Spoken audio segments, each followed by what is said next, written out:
সালাম আলাইকুম।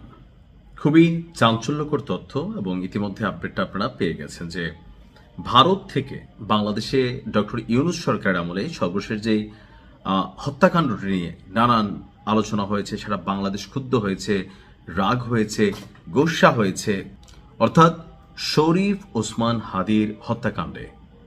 তো এই ঘটনায় প্রধান যে অভিযুক্ত ছিল তার নাম ছিল ফয়সাল। সর্বশেষ গেল মাসখানেক আগে সম্ভবত এই ঘটনাটির পরপর আমরা দেখলাম যে দুবাই থেকে আপনার ফয়সাল একটি ভিডিও বার্তা দিয়েছে।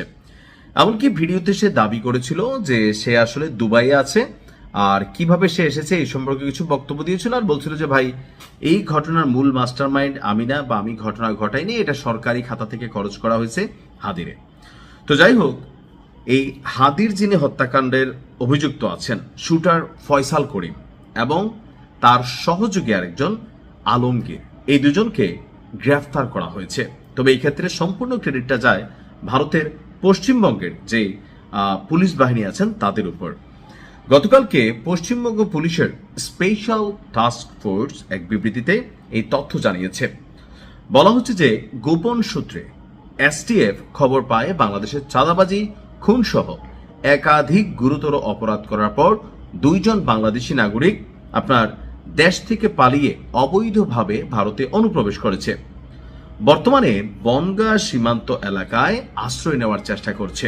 তারা সুযোগ পেলে পুনরায় বাংলাদেশে ফিরে যেতে পারে বলেও তথ্য ছিল। এই তথ্যের ভিত্তিতে অভিযান চালায় পশ্চিমবঙ্গ পুলিশ, আর এই অভিযান চালিয়ে 7 মার্চ রাত এবং 8 মার্চ ভোরে মধ্যবর্তী সময়টাতে বনগাঁ এলাকা থেকে তাদেরকে আটক করা হয়। তারা হলেন আপনার ফয়সাল করিম মাসুদ, যিনি বাংলাদেশের পটুয়াখালীর বাসিন্দা, এবং আলমগীর ঢাকার বাসিন্দা। তো প্রাথমিক জিজ্ঞাসাবাদে কিছু তথ্য দিয়েছে, যেটা জানা গেছে পুলিশের বক্তব্য হচ্ছে ভারতের পশ্চিমবঙ্গের যে ফয়সাল করিম মাসুদ এবং আলমগীর হোসেন বাংলাদেশে রাজনৈতিক কর্মী ওসমান হাদি যে হত্যাকাণ্ড সেখানে জড়িত ছিল। হত্যাকাণ্ডের পর তারা পালিয়ে যান এবং মেঘালয় সীমান্ত দিয়ে অবৈধভাবে তারা ভারতে প্রবেশ করেন। পরে বিভিন্ন সময় ভারতের বিভিন্ন স্থান ঘুরে পশ্চিমবঙ্গের বনগাঁ এলাকায় আসেন এবং সেখান থেকে আবার বাংলাদেশে ফিরে যাওয়ারই পরিকল্পনা করছিল। এই ঘটনায় অলরেডি একটি মামলা করা হয়েছে। আটক দুজনকে সংশ্লিষ্ট আদালতে হাজির করার পর পুলিশ হেফাজতে পাঠানো হয়েছে। আদালত আটক 2 আসামির 14 দিনের রিমান্ড মঞ্জুর করেছে। বলা হচ্ছে যে গত 14 ডিসেম্বর আমরা যেই মূল এই ঘটনা দেখলাম, সারা বাংলাদেশ কাঁপলো। তো এরপরই আপনার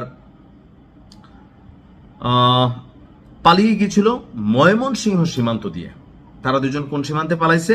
ময়মনসিংহ সীমান্ত দিয়ে। বিশ্বস্ত সূত্রের বরাত দিয়ে যমুনা টেলিভিশনের ময়মনসিংহের ব্যুরো চিফ যিনি আছেন তিনি বলছেন যে এই 2 শুটার ফয়সাল এবং আলমগীর গেল শুক্রবার ময়মনসিংহের হালুয়াঘাট উপজেলার ভুটিয়াপাড়া সীমান্ত দিয়ে মোটরসাইকেল যোগে পালিয়ে গেছে।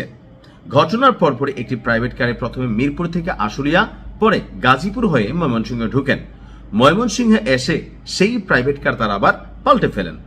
তারা অন্য একটি প্রাইভেট কারে করে উপজেলার ধারা বাজার পেট্রোল পাম্পে পৌঁছেন। সেখান থেকে স্থানীয় এক ব্যক্তি তাদের মোটরসাইকেল যোগে ভুটিয়াপাড়া সীমান্তে নিয়ে যায়।